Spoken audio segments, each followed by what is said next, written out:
Inverter on हो गया, ठीक है। वोल्टेज दिखा रहा है बैटरी का 56 पॉइंट समथिंग, ठीक है। और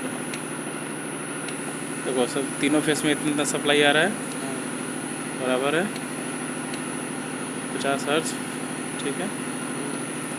और वही भी 50-50 आ रहा है, ठीक है। ये लेट नहीं जुड़ेगा सर।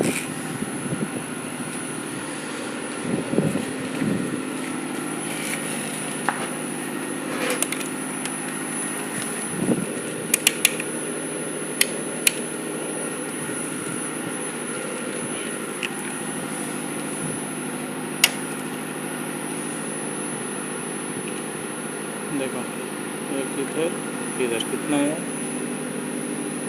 236, ठीक है।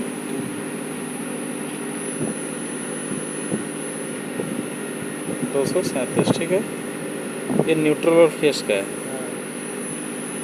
237, ठीक है। अगर फेस टू फेस लेगा तो 414, 414। अब मान के चलो आर बी का लेते हैं 414, मतलब तीनों फेस में बराबर बराबर सप्लाई आ रहा है, ठीक है।